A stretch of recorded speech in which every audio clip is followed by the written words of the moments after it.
Pour ceux qui me connaissent pas, je suis le fondateur de DocOrga, qui est, un gestionnaire de patientèle à destination des professionnels de santé en libéral et notamment de la rééducation.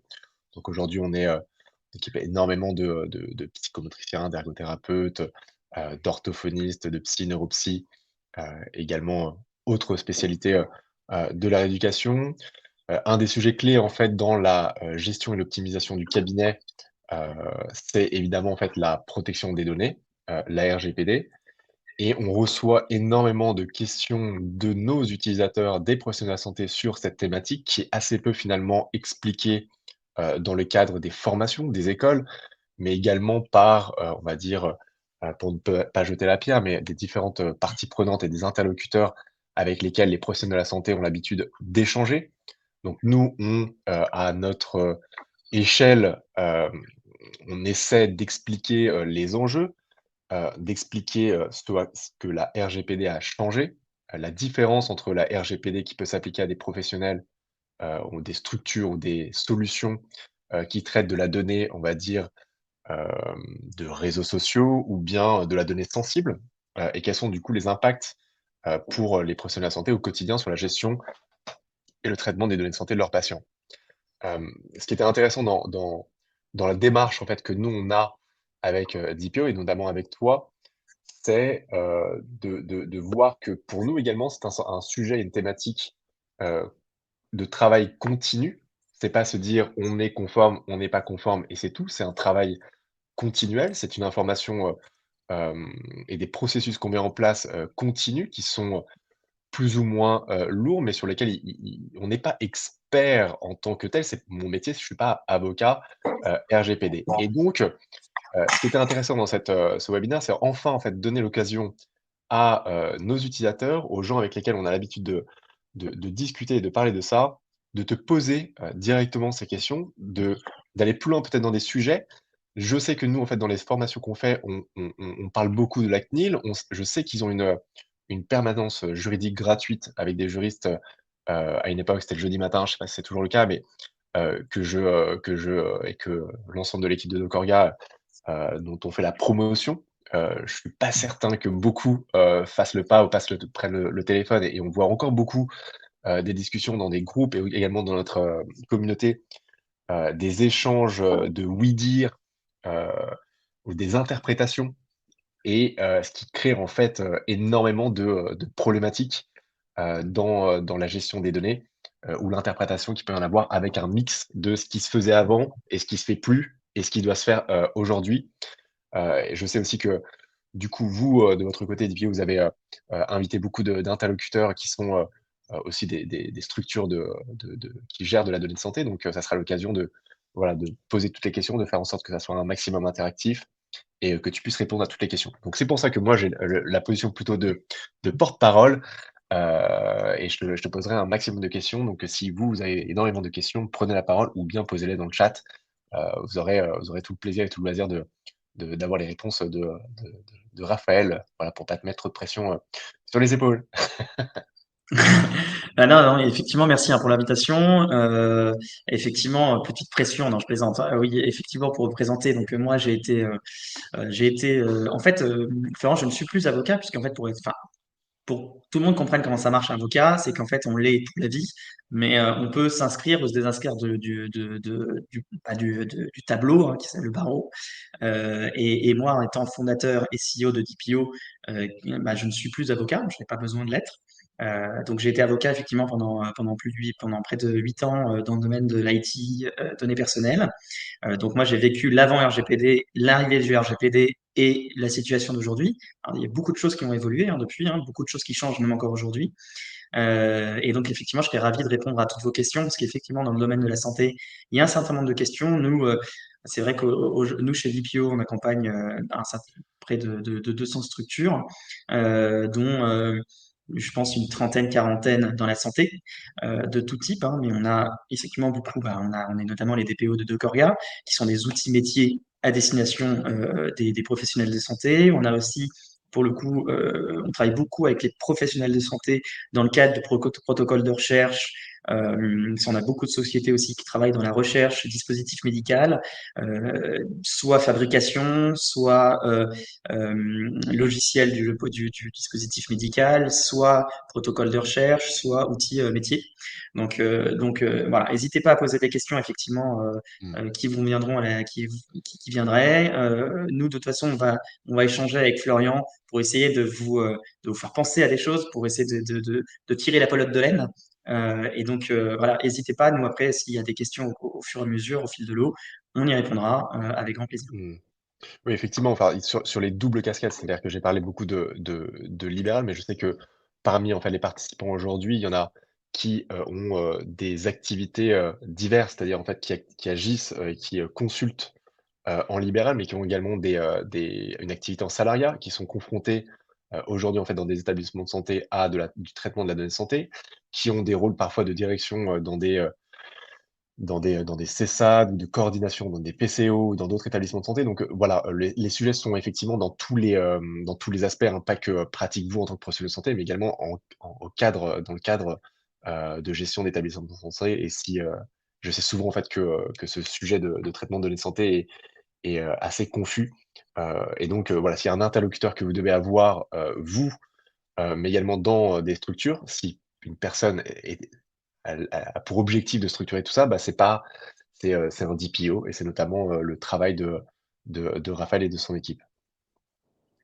Et je voudrais juste rajouter un petit point, Florian, excuse-moi, Ouais. juste pour vous expliquer aussi, et je pense que vous êtes tous là, toutes et tous là aussi pour ça. C'est à la fois, il faut comprendre donc ce que c'est que le RGPD et ce que ça implique pour vous.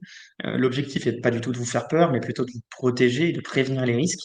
Parce que, et là je le dis parce qu'on a effectivement, nous on le constate auprès de tous nos clients, il faut pas en avoir peur, il faut juste en avoir conscience. Mmh. Les données de santé, c'est des données qui ont une particularité, de toute façon on va en parler tout à l'heure, mais c'est là où quand même il y a des risques plus importants, tant pour vous que pour les patients. Et donc, c'est effectivement souvent un peu par les professionnels de santé délaissés, sauf que le jour où ça arrive, notamment les établissements de santé, le jour où il y a un problème, ça pète. Et c'est vrai qu'il y a, bon, ça on en parlera tout à l'heure, parce qu'effectivement, nous on accompagne aussi les établissements de santé et des groupements d'établissements de santé. Et on constate bien que les aspects sécurité, les aspects RH, les aspects données de santé, il y a des risques importants qui peuvent être bloquants pour vous et qui peuvent poser un problème business, hein. Donc il y a aussi ces aspects-là. On en parlera tout à Ouais. l'heure. Bah, c'est une belle introduction vers le premier sujet, donc c'est, ou la première question, et puis la seconde, finalement, les enjeux dont on va parler, puisque au-delà du côté réprimand, du côté, judiciaire, qui est finalement un volet de la RGPD, mais c'est pas celui sur lequel moi j'ai envie d'orienter les Non, sujets. Comme tu dis, c'est plutôt les enjeux d'impact si finalement il se passe quoi que ce soit. Voilà, pour rester, très concret et pas faire le travail de la police, hein. Mais, tout à fait. est-ce que tu peux différencier du coup la différence entre, la RGPD, bon, qui est, finalement le règlement, la réglementation, je crois qu'il faut dire le RGPD, c'est ça, hein? Parfois moi je dis la réglementation, mais c'est Je t'ai le. encore rien dit, mais Voilà, j'allais en pardon. profiter.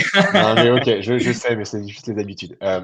Donc c'est quoi et en quoi c'est différent, pour, le secteur, de la santé? Et je t'explique, c'est que, heu, souvent, des utilisateurs disent: «Ah ça» ils disent que c'est conforme RGPD, donc c'est bon.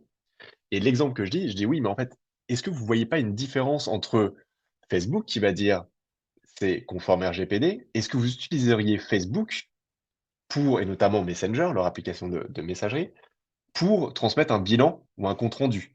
Les gens me disent: «Ah bah non, bah alors je comprends pas». Et effectivement, il y a une sous-couche, il y a une sous-catégorie, c'est quoi? Voilà mes questions. Est-ce que tu peux expliquer, planter le décor sur ce que c'est, et notamment spécifiquement, concrètement, ce qui se différencie, ce qui change pour les professionnels de santé et pour la donnée de santé, plus globalement? Alors effectivement, ton exemple de Facebook est un bon exemple que je récupérerai plus tard pour mes clients parce que c'est tout à fait juste. Et alors, effectivement, donc le RGPD, et juste micro petit aparté, donc je sais, je te l'avais déjà dit, mais t'inquiète pas, t'es pas le seul à te tromper, tout le monde se trompe, et pour une raison simple, comme tu l'as dit, tout le monde pense que c'est la réglementation, et en fait, juste pour que tout le monde se comprenne bien, c'est un règlement européen. En fait, un règlement européen, l'intérêt, c'est qu'en fait, c'est Alors, je sais que ça plaît pas à tout le monde quand je dis ça, mais c'est une réalité. Ça s'applique pareil partout, que ce soit en France, en Bulgarie, en Lettonie, dans tous les États membres de l'Union européenne. En fait, c'est une loi fédérale, hein. C'est pareil, la réglementation est pareille. Il va y avoir quelques micro-différences, notamment, et c'est donc là j'en viens avec ta question, avec le droit de la santé. Je m'explique. Le RGPD, il va dire, voilà, vous avez 99% des règles qui sont les mêmes, identiques dans tous les pays. Mais chaque pays a le droit, pour certains petits points particuliers, s'il veut, de rajouter une couche de protection. Typiquement, ce qu'a fait la France. D'accord.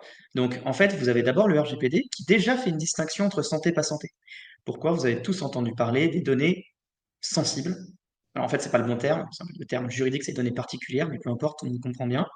En fait, dans le RGPD, vous avez déjà la première distinction entre une donnée, et vous allez comprendre après la logique, hein, et pourquoi on ne peut pas utiliser de Facebook, pourquoi il y a des risques, etc., supplémentaires.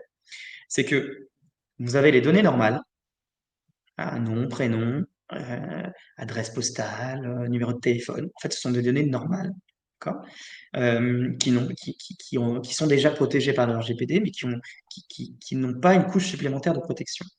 Et après, vous avez les données sensibles. Données sensibles, il n'y en a pas beaucoup. Il y en a que quelques catégories. Vous avez en fait tout ce qui amène à de la discrimination. Religion, opinion politique, orientation sexuelle et compagnie, et évidemment santé. Parce que si quelqu'un a une telle maladie, par exemple, je sais pas, le sida, le machin, la lèpre, peu importe, on imagine bien tout de suite, si ça met la donnée fuite, l'impact que ça peut avoir sur la personne. Et donc pourquoi c'est différent? Réellement différent, la santé et le reste. La première différence, c'est ça, c'est que le RGPD lui-même fait une différence, et que cette différence, elle a concrètement, ça veut dire que déjà, on ne peut pas utiliser les données n'importe comment, ça veut dire qu'on ne peut pas utiliser n'importe quel outil, et ça veut dire qu'on doit protéger très suffisamment ces données-là. Pourquoi? Parce que, encore une fois, si jamais il y a un problème, le préjudice sera beaucoup plus fort pour le patient, et comme le préjudice est plus fort pour le patient, bah, si vous avez fait une bêtise, il est aussi plus fort pour vous, et donc vous aurez plus de problèmes. Ça, c'est la première chose. En gros, quand je traite des données de santé, je traite des données qui ont la plus forte sensibilité possible au sens du RGPD, au sens juridique. Et donc forcément, si j'ai un problème parce que je n'ai pas respecté, mon risque il est beaucoup plus fort. Ça, c'est le premier point. Et le deuxième point, c'est que dans certains cas, le RGPD, comme je l'ai dit, donc le RGPD, les lois, les règles que je viens de dire, elles s'appliquent dans toute l'Union européenne. Mais la France a rajouté des règles, parce que le RGPD lui a permis de rajouter des règles. Et donc en droit de la santé, vous avez des spécificités. Par exemple, tous les praticiens qui font de la recherche sauront qu'il y a des protocoles de recherche, qu'il faut respecter des MR, MR001, 002, etc.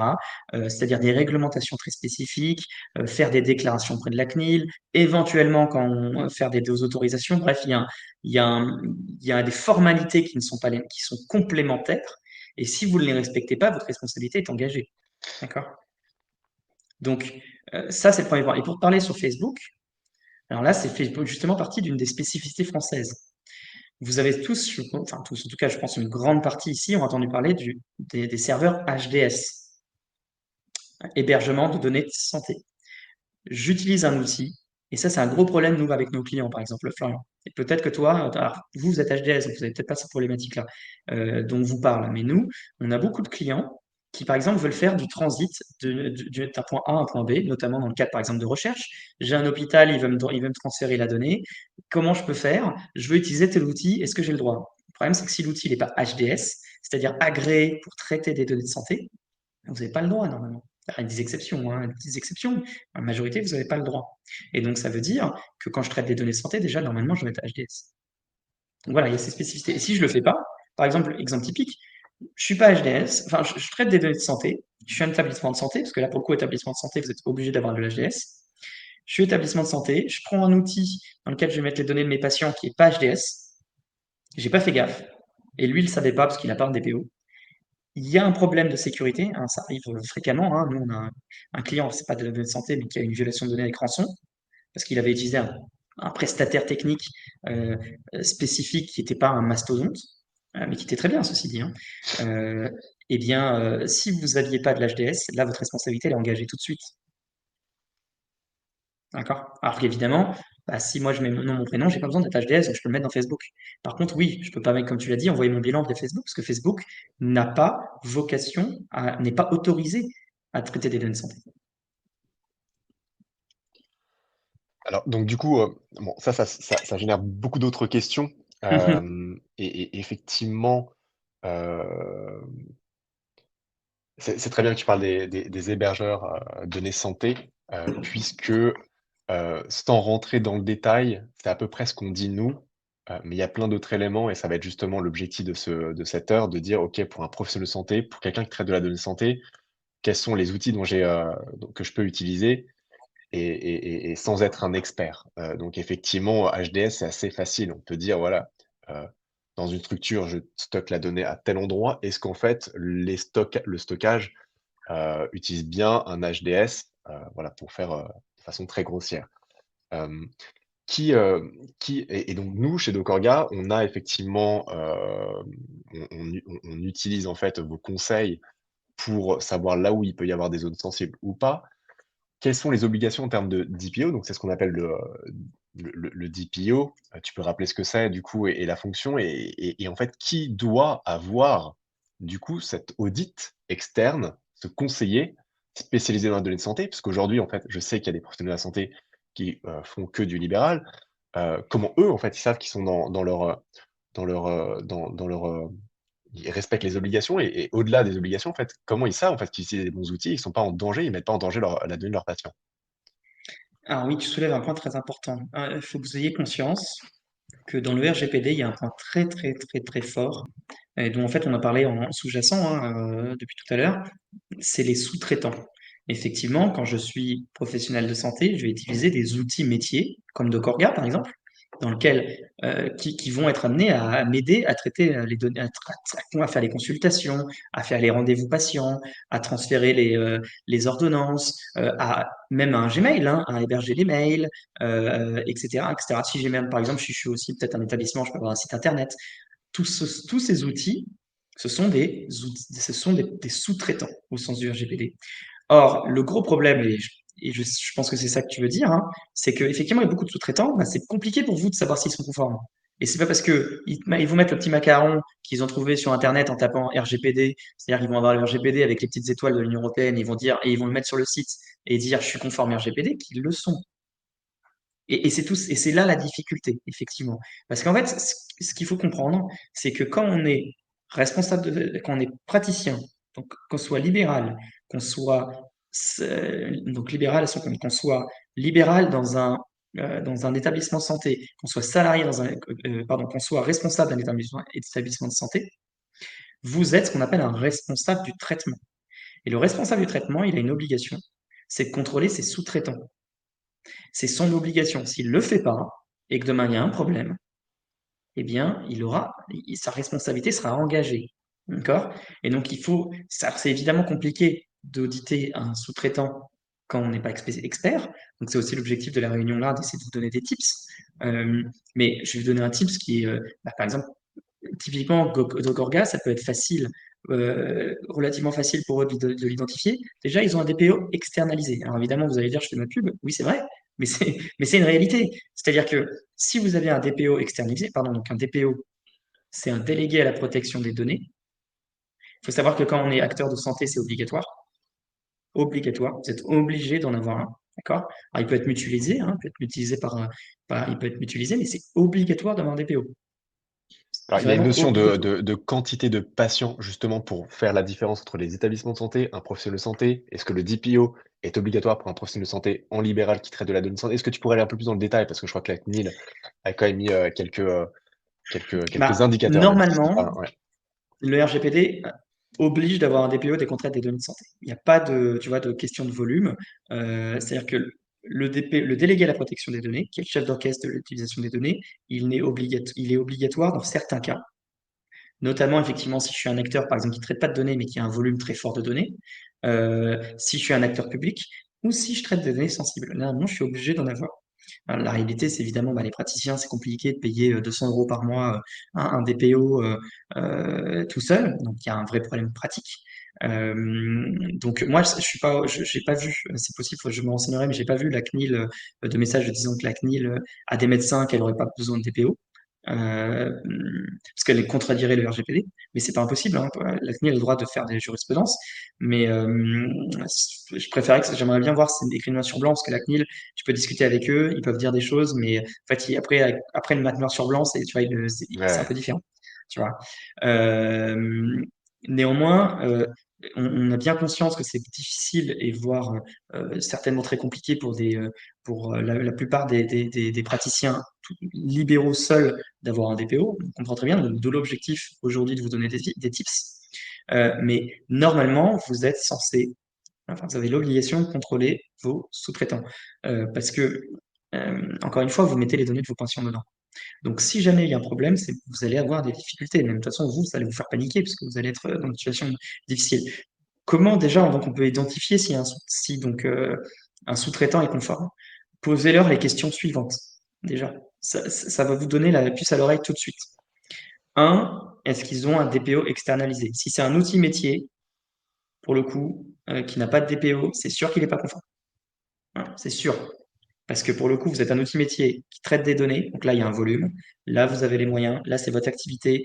Là, vous allez héberger des données. Enfin, il y a même pas de débat. C'est obligatoire.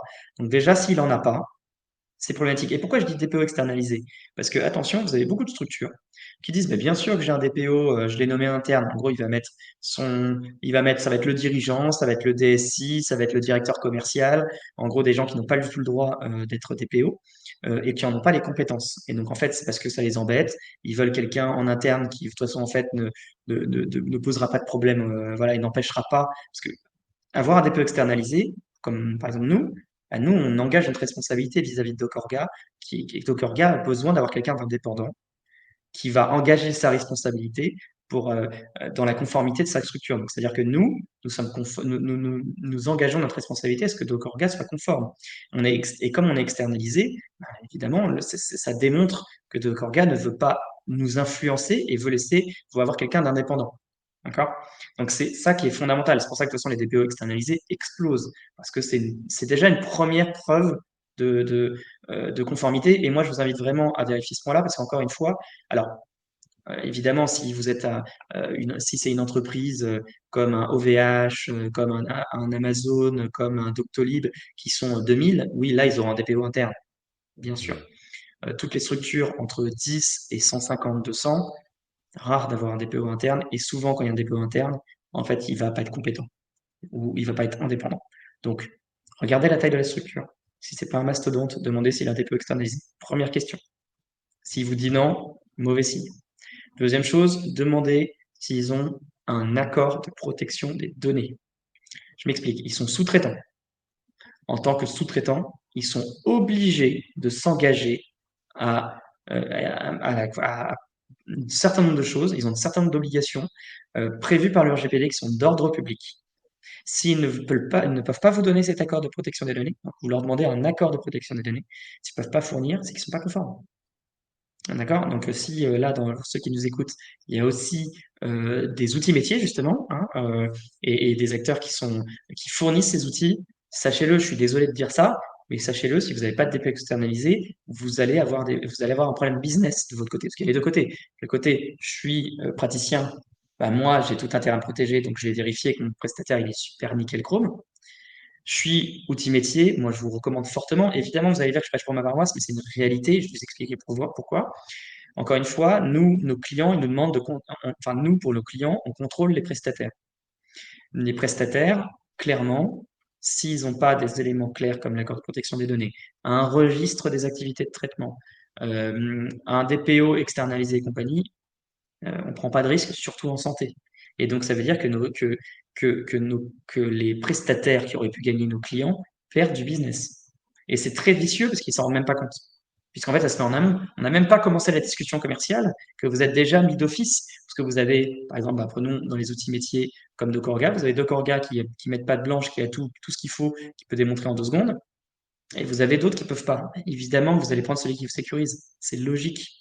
Et donc, en fait, vous, outils métiers, attention. Pareil, hein, soyez conforme. De toute façon, vous n'aurez pas le choix à terme sur des questions business. Donc, je résume. Demandez s'il y a un DPO externalisé. Vous demandez un accord de protection des données.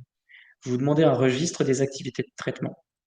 et vous demandez les mesures de sécurité mises en place. Si on ne peut pas vous fournir ça et vous fournir rapidement, mauvais signe. Et est-ce que ça, du coup, est-ce que pour un professionnel de santé, alors je vais différentes catégories, qui est en seul, le fait d'utiliser des outils qui, eux, ont des DPO, qui font toutes les démarches, ça les déresponsabilise, enfin déresponsabilise non, mais ça leur enlève en fait leur obligation en termes d'audit, de se faire conseiller. Est-ce que pour un chef d'établissement, une personne qui travaille dans une, structure de santé, plus ou moins grosse, c'est, à mutualiser? C'est-à-dire, en fait, utiliser des outils, qui se mettent en conformité et en plus d'avoir un audit, un DPO en interne qui fait les contrôles et qui fait le ping-pong entre les questions-réponses. Voilà, pour ces gens qui nous écoutent et qui Mais oui, participent à ce webinaire et qui, en fait, discutent à différents niveaux, voilà comment et il y a des questions qui ont été posées aussi, pour les oui, relayer. on va y C'est répondre juste aussi, après, voilà, oui. comment faire en sorte, en fait, au-delà de ça, en fait, c'est la conformité HDS et cetera, les sous-traitants, comment faire en sorte de savoir si c'est, les bons outils qui sont utilisés par les plateformes? Alors oui, de toute façon, évidemment que c'est compliqué, c'est pour ça que vous avez des spécialistes et c'est pour ça que moi j'existe. Hein, ça, on va pas vous dire le contraire. Mais moi, c'est vrai, l'objectif, c'est ici, c'est de vous donner des tips, hein, pour que vous ayez pas, parce que, bah, encore une fois, évidemment, une prestation, c'est quand même pas donné, donc tout le monde peut pas se le permettre. Donc l'objectif, c'est de donner des tips. D'abord, un établissement de santé. Alors je pense à Dantego parce que bah, pour le coup c'est là que moi je vais pour mes dents, qui est très bien. Dantego c'est un réseau, ils ont des médecins, enfin ils ont l'établissement avec les médecins libéraux, enfin dentistes. Évidemment eux ils sont obligés d'avoir un DPO et ils vont mutualiser, comme ça ils peuvent mutualiser les outils et compagnie. Euh, un point qui est important par rapport à ta question Florian, c'est qu'il est indéniable que l'utilisation d'outils conformes ne vous exonère en rien d'être conforme RGPD. Ça vous facilite la vie, par contre. Mmh. Je m'explique. En fait, quand vous êtes responsable du traitement, donc c'est quand vous êtes par exemple praticien, établissement de santé et compagnie, en fait, vous avez plein d'obligations. Ok. Vous n'avez pas qu'une obligation d'avoir des sous-traitants, vous en avez plein. Vous avez normalement avoir un registre, vous avez normalement respecter les durées, vous avez normalement informer les personnes et compagnie. Euh, évidemment, euh, comment dire, et vous avez aussi sécurisé les données. Quand vous utilisez des outils conformes, déjà vous enlevez énormément d'épines du pied, surtout si vous êtes médecin libéral, parce qu'en fait l'essentiel de vos traitements, ils sont dans les outils. Donc à partir du moment où les outils sont conformes, en fait c'est eux qui vont gérer la sécurité pour vous. Donc déjà c'est quand même pas Mmh. mal, vous n'avez plus de problème de sécurité, c'est eux qui s'en chargent et qui s'engagent à sécuriser parfaitement. Euh, c'est eux qui vont avoir les politiques de confidentialité informée et compagnie. Donc en fait, ils vous exonèrent quand même de beaucoup, beaucoup, beaucoup de choses. Donc quand vous êtes médecin libéral, c'est clairement déjà le choix des outils, c'est pour vous le point numéro un. Juste un petit point pour les outils, pour les libéraux qui sont seuls. L'autre point peut-être à faire attention, c'est sur le long terme, bien sûr, c'est l'archivage des documents papier que vous avez. Hein, souvent, vous avez souvent des médecins qui ne sont pas au courant et donc en fait ils vont avoir leur fichier depuis 40 ans avec toutes les informations de santé et compagnie. Attention là-dessus, vous ne pouvez pas tout garder toute la vie. Néanmoins, le risque il est quand même très très faible là-dessus, hein, parce que évidemment on comprend bien qu'en numérique, c'est une violation de données. Bah, la donnée est hyper volatile. Mmh. En papier, bon, il faudrait quand même prendre le fichier, l'imprimer, le connaître, l'imprimer. Alors, ça, c'est quand même beaucoup plus compliqué. Euh, donc, concentrez-vous sur les outils. Déjà, ça fait une grande partie des choses. Ça, c'est pour les médecins libéraux. Pour ceux qui sont pour les cabinets ou outils métiers, ça ne suffit pas. D'accord? Là, vous êtes vraiment quand même obligé d'avoir un DPO qui va s'occuper des sous-traitants, de la durée de conservation, du RH, parce que vous pouvez avoir des salariés aussi qui vont traiter les données et compagnie, l'information des personnes et compagnie. Donc là, vous êtes un peu obligé d'avoir un DPO. Qu'est-ce que tu appelles cabinet? Pour toi, c'est une Ça maison va de être santé? C'est quoi?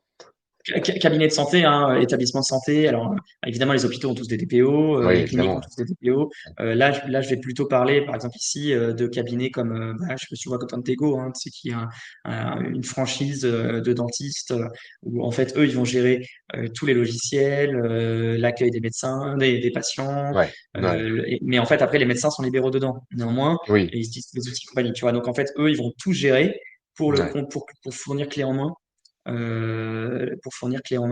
les outils. Ouais. Donc eux, pour le Compris. coup, eux, ils sont obligés d'avoir un DPO. Alors, effectivement, il y a des questions. Tu veux qu'on en traite quelques-unes? Avant quand même d'en traiter quelques-unes, il y a un sujet que tu as évoqué. Effectivement, on est parti bien en tête sur la partie digitale, en disant, OK, en fait, la conformité, c'est la digitalisation de vos données de santé et s'assurer que, si je résume bien, ces outils font bien leur travail en plus des obligations qui vous tombent dessus en tant que responsable de traitement des données de santé.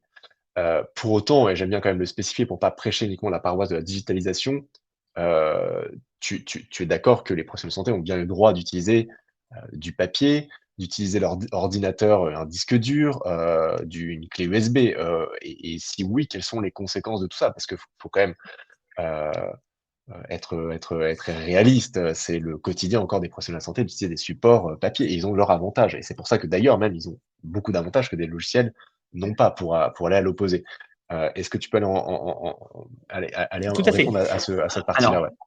tu as raison de préciser que tout le monde pense digitalisation avec le RGPD parce que c'est là où il y a le plus de risques. Encore une fois, ce que j'expliquais tout à l'heure, il y a une violation de données. Tout de suite, la violation de données, elle peut être dans un volume très fort, c'est très facilement duplicable, etc. Donc, le risque pour les patients et pour vous, il est exponentiel. Alors qu'évidemment, en papier, encore une fois, ça ne veut pas dire que le RGPD ne s'applique pas. C'est pour ça que je disais attention, Ouais. fichier papier, vous avez le droit, mais vous avez une question d'archivage et compagnie. Néanmoins, c'est pas là où il faut prendre le plus de temps, puisque en réalité, la seule chose que vous avez bien vraiment à faire, euh, on va dire, comme la durée de conservation et l'archivage, c'est compliqué, déjà, essayez de bien sécuriser les données, ce que vous faites déjà, c'est-à-dire ne mettez pas le dossier du patient sur le bureau accessible à tout le monde, ne l'oubliez pas sur la photocopie, évidemment, votre cabinet, il est fermé à clé, évidemment, votre bureau, il est fermé à clé, évidemment, les dossiers patients, vous allez les mettre dans une armoire fermée à clé, en papier, voilà. Ça, Mmh. mais je pense que c'est des choses qui sont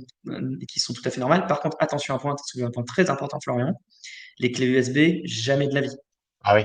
OK. Ouais. Alors je sais que ça se fait beaucoup. Pourquoi? Pourquoi du coup? Parce que nous-mêmes en fait on les conseille quand on dit bon bah il y a des conseils pratiques, ne prenez pas, la clé USB à 2 €, mais essayez d'en prendre une qui vous lâche pas, vous faites des copies. C'est quoi le pourquoi tu dis jamais? Pourquoi à ce point-là en fait? Alors, pourquoi? En fait, ça dépend. Si tu mets dedans un fichier qui est sur mot de passe chiffré et compagnie, pas de sujet. Par contre, pourquoi pas de clé USB? Parce que c'est arrivé fréquemment que je mets mes trucs sur mes clés USB, mes fichiers, je vais dans un café faire un peu de télétravail, par exemple, j'oublie la clé, Mmh. violation de données.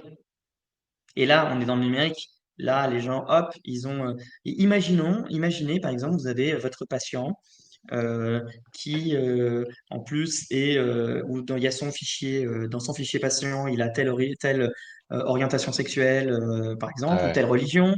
Tu vois, donc tu vois la sensibilité, tu sais où il habite et compagnie. Tu oublies la clé ou tu la perds. Quelqu'un Mmh. la prend, il regarde, il voit ça, c'est quelqu'un qui est complètement mal intentionné. On voit il y a une augmentation de 30%, je ne sais pas si vous avez vu ce matin, d'actions contre les homosexuels en France. Là, voilà. Donc en gros, il y a quand même beaucoup de problèmes d'homophobie, de problèmes de religion et compagnie. Vous tombez sur une personne mal intentionnée, elle a l'adresse, les machins. Tu vois, si elle veut faire quelque chose de malveillant, elle aura l'information très facilement. Mmh. D'accord? Donc, les clés USB, OK. oui, uniquement si la donnée en amont, elle a été sécurisée. Vous avez mis un mot de passe sur le fichier, ou alors vous avez bien sécurisé. Alors, il y a des outils, par exemple, il y a des clés USB, on peut chiffrer ce qu'il y a à l'intérieur. Là, oui, pas de problème. Ouais, bon j'ai plein de questions, on va essayer d'être hyper concis. La 1re question, c'est est-ce que tu peux repréciser le délai, d'archivage des données de santé? Il me semble que c'est 20 ans, pour tout professionnel de santé, en fait, qui traite de la donnée de santé. C'est 15 ans en base active, je crois. Voilà, quiconque traite de la donnée de Alors, santé, c'est quoi les délais, les durées? Alors, je vais vous donner la durée, on va dire standard, parce que ce qui est compliqué dans la santé, c'est qu'en fait, il y a, en fonction, voilà, est-ce que la personne elle est décédée, est-ce qu'elle était mineure et compagnie. Donc, il n'y a pas vraiment une durée de santé, mais de manière générale, oui, c'est 20 ans. On va dire de manière générale, c'est 20 ans. Mais après, tu peux avoir 15 ans, par exemple, si en fait il est décédé depuis machin, ça peut être, tu vois. Donc, il y a quand même des variations. Donc, ça, justement, c'est pour ça que moi, je les connais même pas toutes, hein. C'est pour ça que même moi, j'ai un tableau où des fois, il faut que je m'y réfère, parce que OK. ouais, ouais, non, parce qu'il y en a plein. Ouais. En fait, ce qu'il faut que vous sachiez, c'est que l'un des trucs compliqués dans le RGPD, c'est notamment la durée de conservation, parce que chaque donnée peut avoir plusieurs finalités, et en fonction de la finalité, la durée n'est pas la même. Par exemple, j'ai le nom, prénom dans le cadre d'un fichier patient, bah là, de santé. Là, par exemple, ça peut être 20 ans. Par contre, si je l'ai à des fins, par exemple, je l'avais dans la facture, bah là, ça va être 10 ans. Hmm. Donc, ça, tu vois, c'est ça qui est plus compliqué. Donc, ça, c'est pour ça que c'est Ok. important.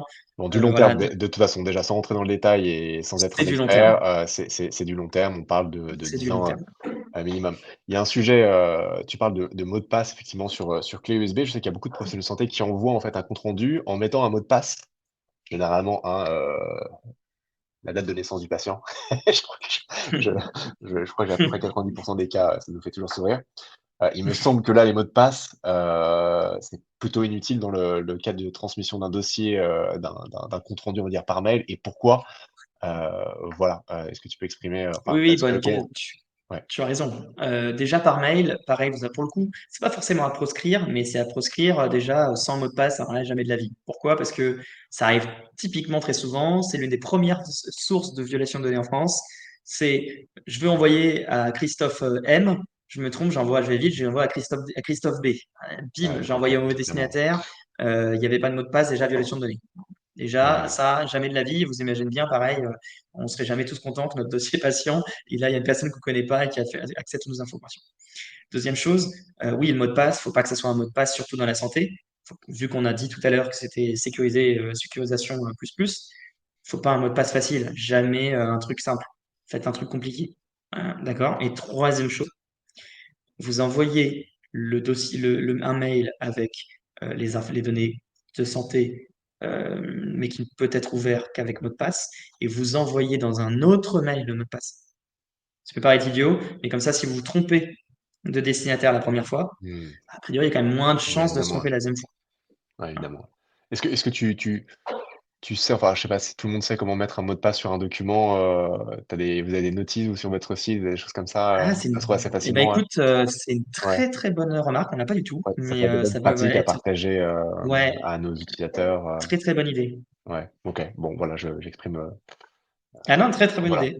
On va le faire, on va Bon. le faire. Voilà, voilà, Chris Nicolas qui dit non, je ne sais pas comment mettre un mot de passe sur un document. Bon, pourquoi pas. Effectivement, ça peut être une sécurité supplémentaire qui peut être appréciée dans le cas de partage de, euh, Ah, de toute de... façon, sinon par mail, c'est no way aussi, hein. Jamais de la vie vous envoyez par mail des données de santé sans que ça soit sécurisé. Soit vous avez un outil sécurisé de transfert de données, Ouais. soit vous mettez un mot de passe au Hmm. fichier. Jamais vous envoyez des données en clair par mail. Jamais de la vie. Ouais, parce que l'enjeu aussi, alors tu parlais aussi de hackers, de personnes mal intentionnées. Nous, ce qu'on aime bien rappeler, c'est que c'est pas uniquement le seul risque, c'est que derrière, il y a des notions de big data, que en fait, et j'en viens aux questions qui sont posées actuellement, pour parler des gros, Facebook, WhatsApp, etc., Drive, bon, tous les gros acteurs, c'est pas des gens qui viennent regarder ce qu'il y a dans le compte rendu bilan, c'est pas de l'humain, c'est des algorithmes qui traitent la donnée et qui vont au-delà en fait des mots de passe. Ça répondra peut-être aux questions des autres personnes. Je sais mon frère, je donne souvent cet exemple, ça me fait sourire, qui utilisait il y a bien longtemps des outils voilà, type WhatsApp, type Gmail, etc., pour donner des comptes rendus, et qui en fait après avait des suggestions d'amis qui étaient des patients sur Facebook. Et en fait, c'est mignon, on va dire. C'est mignon comme exemple, mais ça montre en fait à quel point en fait ça va loin. C'est pas quelqu'un qui est en train de lire et qui dit ah mince en fait ce patient il a telle personne. Et justement, ça revient à notre sujet de dire que beaucoup de professionnels de santé disent ah mais de toute façon je suis juste en train de je suis un petit cabinet et moi, c'est le petit enfant de 6 ans que je suis en train de traiter. Personne ne s'intéresse à cette donnée-là. Est-ce que tu peux réexpliquer tout ça et justement répondre à un tas de questions? Je pense que faire le parallèle avec tout un tas de questions sur les outils autorisés, pas autorisés, et pourquoi ils sont autorisés, pas autorisés, parce que finalement, ça va au-delà du simple contrôle d'une personne malveillante qui va voler de la donnée, quoi. Alors, non, encore une fois, c'est pas forcément qu'ils sont autorisés, pas autorisés, c'est que en données de santé, vous avez l'obligation d'avoir des outils spécifiques. Juste pour te répondre sur WhatsApp, par exemple, c'est pas que WhatsApp est pas conforme, c'est que WhatsApp est pas fait pour traiter ce type de données et que WhatsApp Alors d'ailleurs maintenant ça a changé, hein. Tu sais, il y a eu il y a un an, WhatsApp euh, a eu l'obligation de se conformer avec leur RGPD. Il y en a plein qui ont eu peur qu'ils le fassent pas, c'est pour ça qu'ils sont partis chez Signal. Et WhatsApp en Europe n'a plus le droit de faire ça. Effectivement, ça arrivait il y a 10 ans, mais le RGPD interdit maintenant de faire ça. De faire quoi ça? Contrairement à ce que, De faire quoi? c'est-à-dire d'aller regarder le contenu de tes mails. Ouais. Vraiment un point qui est très clair. Je veux pas du tout défendre les GAFAM. Ils font plein de choses pas bien. Et s'il y a une chose qu'ils ne font pas du tout, du moins plus, parce que ça serait une catastrophe business pour eux, hein, jamais ils vont regarder le contenu de vos mails. Ouais. Jamais, jamais, jamais. C'est strictement interdit. Si ça arrive, ils sont morts et en termes de business, c'est une catastrophe. Déjà parce que le secret des correspondances, c'est un droit fondamental. Et en plus, il y a le RGPD. Donc, jamais ils les regardent. Et donc là-dessus, vous n'avez pas à vous en faire. C'est plutôt après, justement, et en plus, ils sécurisent très bien vos données. Donc, en fait, un Gmail, un 300, un Outlook sont des très bons outils. En plus, donc, par contre, à vous d'après, de pas, comment dire, créer des failles justement en envoyant des données au mauvais destinataire. Le risque est plutôt là sur les mails. Hein, ce que je disais tout à l'heure. Euh, donc, après, excuse-moi, c'était quoi la seconde Ouais, quelles sont question? effectivement, en fait, il y a deux Ah notions. oui, comment ça va? Il y a les logiciels, en fait, qui sont conformes, pas conformes, d'autres qui sont appropriés, en fait. Effectivement, Oui, j'aime bien sortir de ce débat de dire, en fait, il y a des méchants et des gentils. Souvent, en fait, on dit, ah, Google, Facebook, c'est etc., c'est ça. des méchants. Mais en fait, c'est pas du tout le sujet. C'est de dire, en fait, que c'est leur usage ou pas leur usage. Et en fait, du coup, C'est ça. c'est pas méchant, gentil. Donc, à tous Mais ceux c'est qui qu'ils sont disent, en pas fait, faits pour ça, ils sont pas En faits fait, pour ils ça. ne sont Ouais. pas faits pour ça et ils ont tout à fait de raison. C'est comme si vous demain, vous allez sur YouTube, vous mettez une vidéo de santé. Et vous la mettez publique, c'est pas de la faute de YouTube en fait, hein. Non, évidemment, ouais. Voilà. Là c'est pareil. Ouais. Eux c'est pas fait pour ça. Donc en fait, ce qu'il faut, c'est utiliser des outils faits pour la santé, Ouais. faits pour les établissements de santé, qui vous garantissent. J'ai vu une question, comment garantir que c'est HDS? De toute façon, vous leur demandez, ils vous le disent, hein, ils vous le disent. Faut savoir que il y a un truc en droit, de toute façon, si on vous fournit une information, par exemple, je vous dis, je suis HDS, si c'est pas vrai, c'est un mensonge très grave, ils peuvent être attaqués contractuellement, d'accord? Donc, ils doivent vous le garantir. Vous pouvez même demander le contrat d'hébergement HDS où il y aura écrit que c'est HDS. Hein. Donc, en fait, vous avez plein d'éléments qui permettent de confier, de savoir si tel outil il est adapté ou pas. Et donc, aller vers des outils spécifiques santé, ils sont faits pour ça.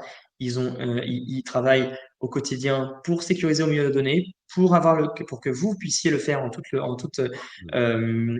simplicité. C'est ça qu'il faut faire. Donc voilà. Et vous avez des outils de santé pour un peu tout, hein, l'hébergement, effectivement la gestion des dossiers patients, etc. Donc utilisez les outils faits pour ça. N'utilisez pas des outils standards qui sont faits pour la vie quotidienne et qui sont pas faits pour les données de santé. Du coup, tu proscrirais, mais quand même avec quelques guillemets. On parlait d'SMS, on parlait de WhatsApp. J'ai vu plein d'outils Alors, passer, hein, du Drive, t'en non, penses quoi pourquoi? de tout ça, en fait? Non, par exemple, Google.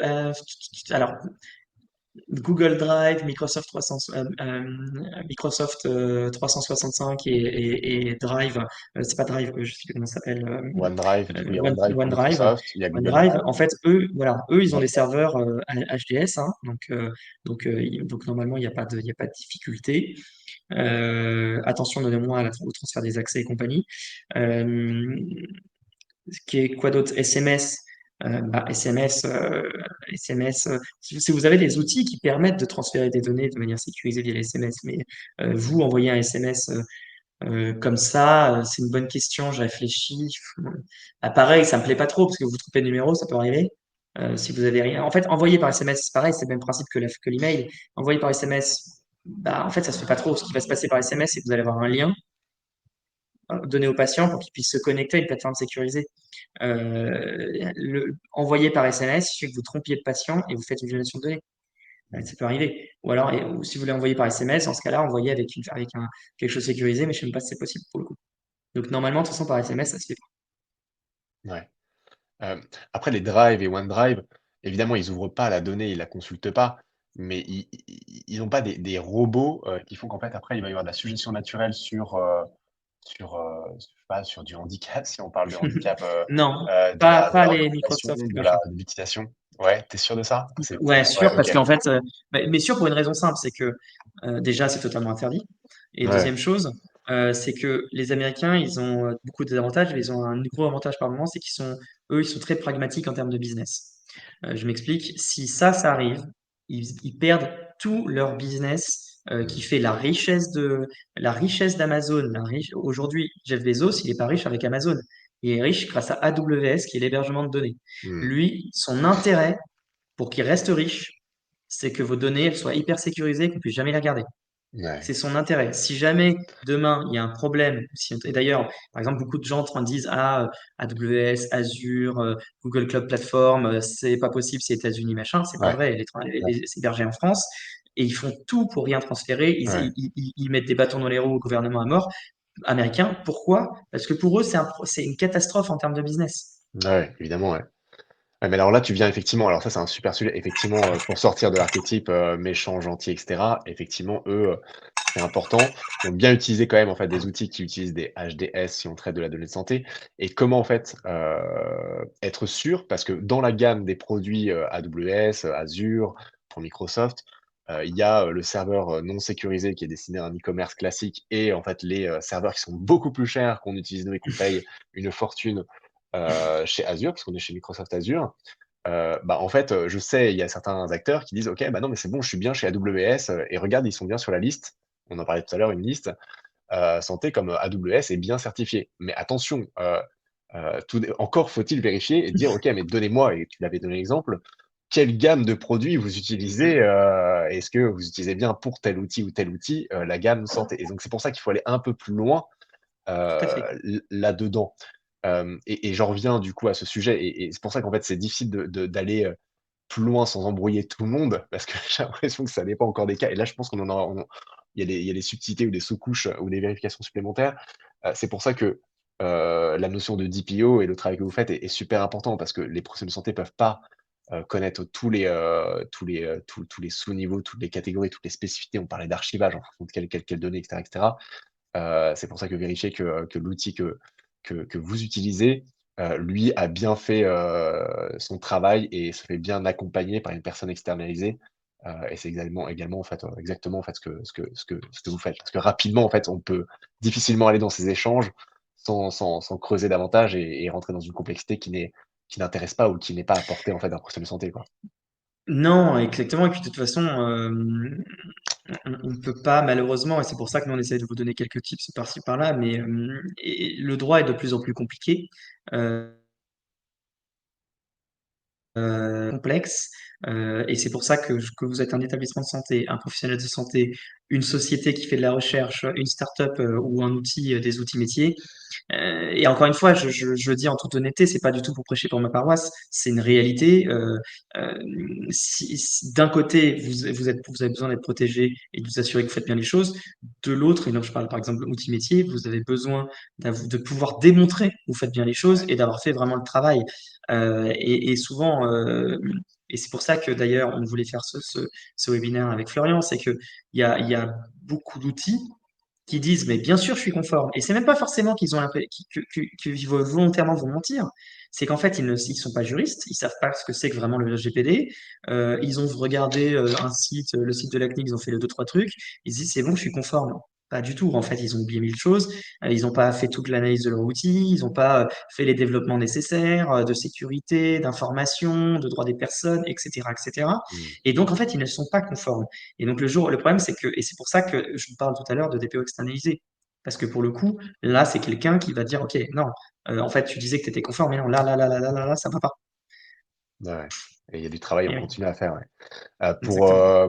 Pour sauter de sujet, en fait, il y a le papier revient souvent et j'ai vu, en fait, il y a des gens qui envoient parce qu'en fait alors pour résumer, je vois du Happy Crypt, je vois du MS Santé qui est sorti en question. Le problème, en fait, de ces solutions, c'est qu'elles sont, en fait, cryptées de bout en bout et donc du coup, à part la notion d'interopérabilité qui permet à Happy Crypt, donc une messagerie, assez ancienne, hein, développée par une association, ne pouvait pas dialoguer avec les adresses MS Santé, qui elles ont été distribuées et imposées, je crois en février 2020 à tous les professionnels conventionnés. dedans, parmi nos utilisateurs, on a des gens qui sont non conventionnés, donc qui n'ont pas encore, parce qu'il va y avoir un changement au niveau de l'inscription au registre RPPS en fin d'année, qui va ouvrir un peu ces sujets et ces accès à ces MS Santé. Donc en fait, voilà, il y a des outils sécurisés. Il y a des gens qui ont le droit d'y avoir accès et d'autres qui n'ont pas le droit d'y avoir accès. Donc professionnels de santé non conventionnés et patients n'ont pas ces messageries sécurisées. Donc du coup, il y a d'autres canaux qui sont utilisés comme du WhatsApp, comme du SMS, comme du courrier papier. Voilà, est-ce que le papier et la voie postale, pour prendre la dernière question de Christelle, est OK? Quel est en fait, un peu l'état des lieux là-dessus? Est-ce que tu es un peu Oui, la voie visionnaire postale peut-être me de tout gêne ça? pas du tout. Pour le coup, la voie postale me gêne pas parce que pour le coup, pour vous Bah tromper oui. de destinataire, faut y aller quand même, hein. Ouais, quand Genre, même, ouais. on peut être Ouais, très très fatigué, mais voilà. Mais ouais, normalement, on va quand même, il y a quand même très peu de chances de se tromper sur le destinataire. Donc pour le voie postale, quand même, a priori, il n'y a pas de sujet. Ensuite, bon bah, comment dire, après c'est la Poste qui s'occupe de toute façon tous les aspects sécurité. Alors on sait que par moment, on peut ouvrir les courriers, mais on pourrait toujours intercepter le mail ou hacker Gmail, hein, ça c'est pareil. Donc ouais, ça, c'est plus de votre sort. Donc moi, j'ai pas de difficulté avec ça, d'autant plus qu'on revient sur le fait que c'est du papier et que le risque du ouais, papier, il est extrêmement faible par rapport au numérique. ouais, ouais, ouais, ouais. C'est pour ça que le papier, en fait, finalement, n'est pas nous, on continue de le recommander, en fait, en cas de doute. Ça reste quand même, en fait, le meilleur allié, bon, si c'est bien fait et finalement, il y a pas d'erreur. Parce qu'au-delà, en fait, il y a certains écueils, en fait, effectivement, dans les outils qui ont été déployés, et qui sont imposés aujourd'hui aux professionnels de santé, quoi, en fonction de leur situation, conventionnée, pas conventionnée, et les patients, derrière tout ça. Après, effectivement, moi, je vois, je trouve que les initiatives vont dans le bon sens avec mon espace santé qui va se développer et qui permet notamment aux patients de potentiellement plus tard d'accéder aux données de santé de façon sécurisée. Bon, c'est peut-être un parti pris, je sais pas si tu es d'accord avec moi.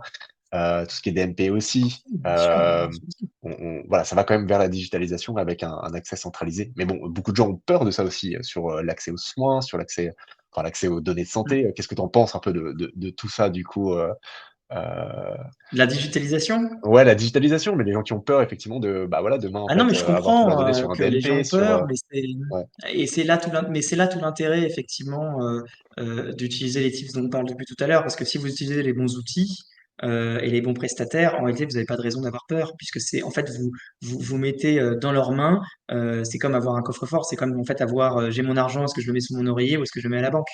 ouais, Évidemment, si je le mets dans une banque dans un pays un peu bizarre où je sais pas ce qui va se passer de mes données, de mon argent, bah, j'ai un risque de le perdre. Donc, j'ai ouais, peut-être mieux de le mettre sous mon oreiller. Par contre, je vais voir une banque normale qui fait son travail. Et ben, en fait, elle le sécurise pour vous. ouais, C'est le même principe, en fait, hein. Donc, à partir du moment où vous avez bien identifié les bons acteurs, il y a pas il y a pas de problème. ouais, ouais, effectivement, ouais. Et je voulais juste répondre à Frédéric. Alors, je suis désolé, oui, je fais une généralité, mais en même temps, ça fait 8 ans que je fais ce métier. Et je suis navré parce que ça ne veut pas dire que tous les DPO en interne, et je l'ai dit tout à l'heure, que tous les DPO internes ne font pas bien leur travail, loin de là, hein. J'ai bien précisé tout à l'heure.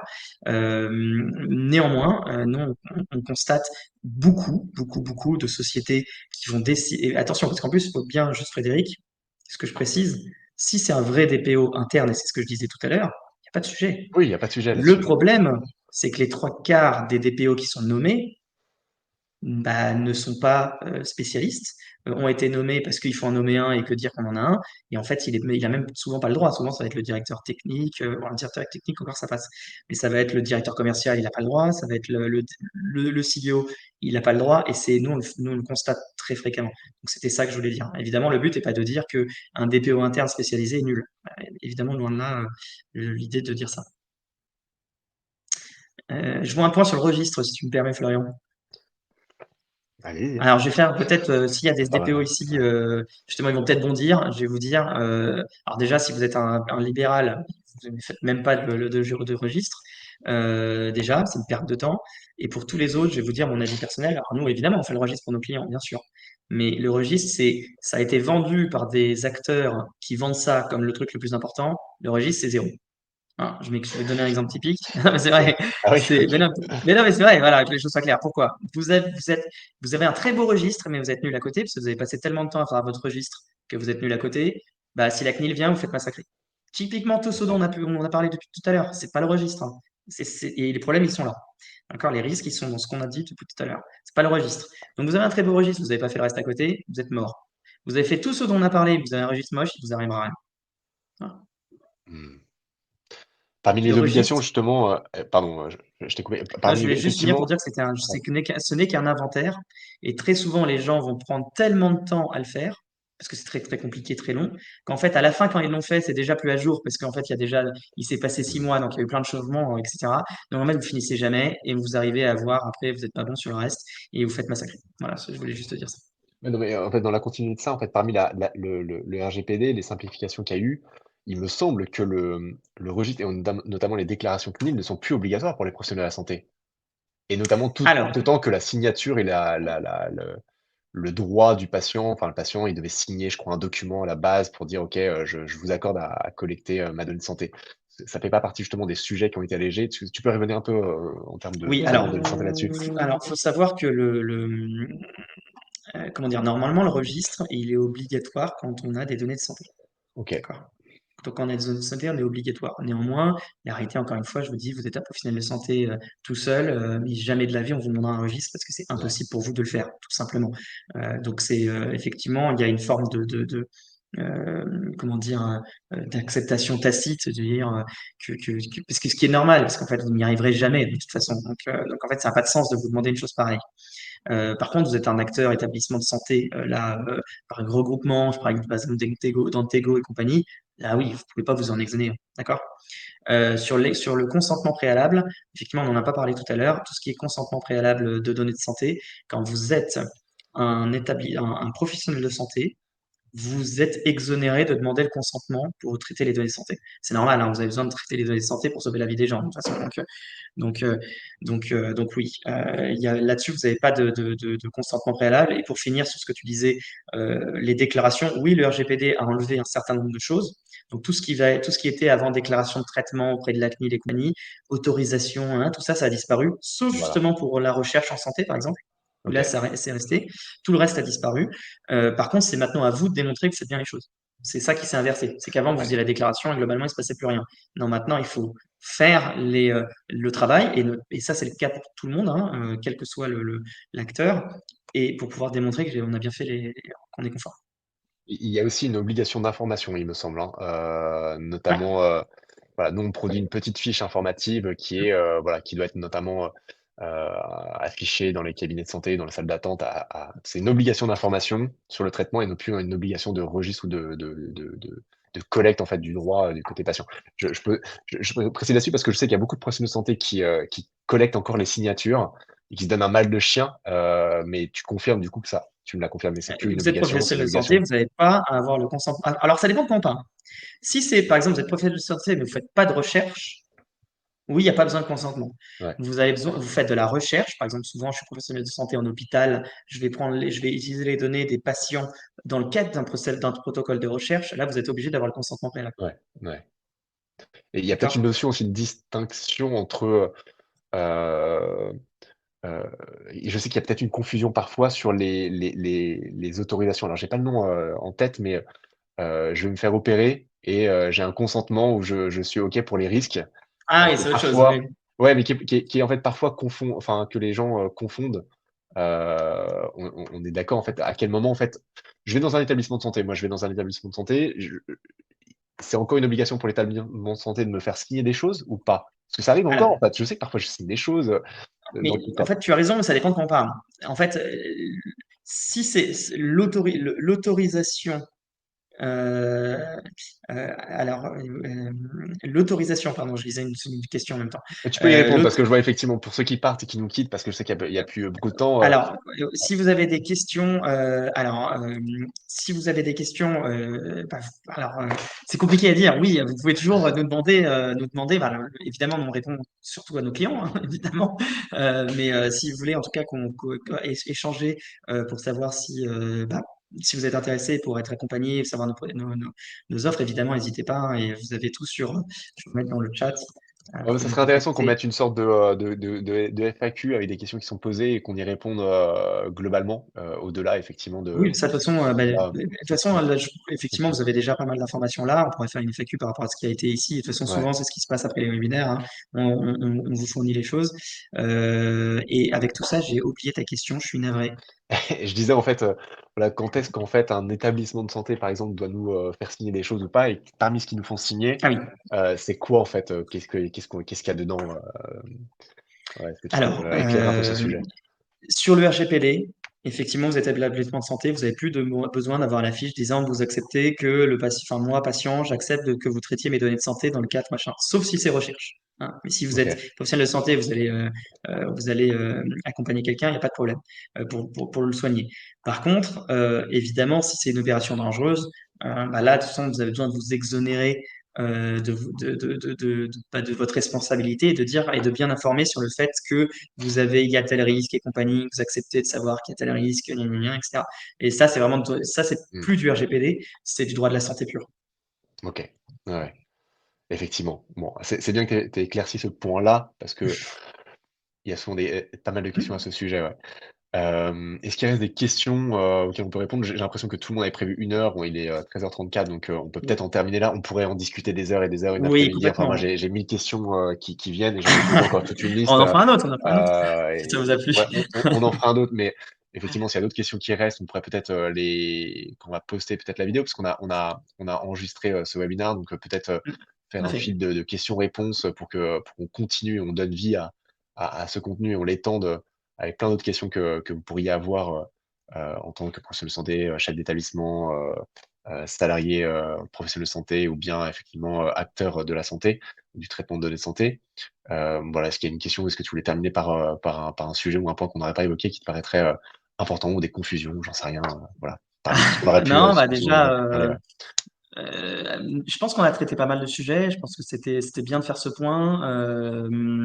Et là, non, je pense qu'on a fait quand même l'essentiel. Évidemment, bah, je te remercie pour l'organisation du webinaire. Puis je Ouais, bah, remercie merci à toi, tout le monde ouais. d'apprécier si tard, parce que Ouais, c'est vrai que tout le monde est resté jusqu'à la fin. Donc ouais, ouais. c'est plutôt bon signe. Ça veut dire que ça vous a intéressé. Donc merci à tout Exactement, ouais. Ouais.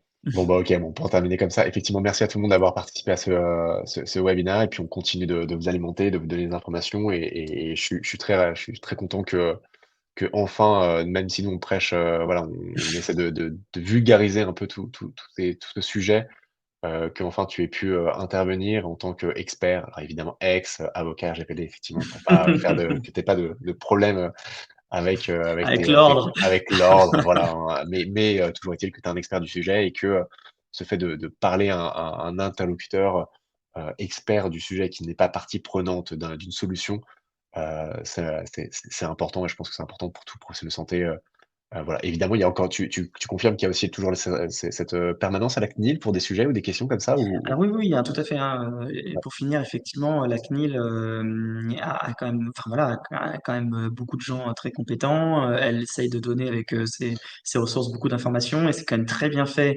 C'est une très belle source d'informations, notamment pour je pense pour les personnes, libérales, c'est peut-être une très bonne source d'information. Dès qu'on sort du libéral, c'est-à-dire, dès qu'on est, encore une fois, l'établissement de santé ouais, ou outil métier, là, laisser tomber, c'est pas du tout suffisant.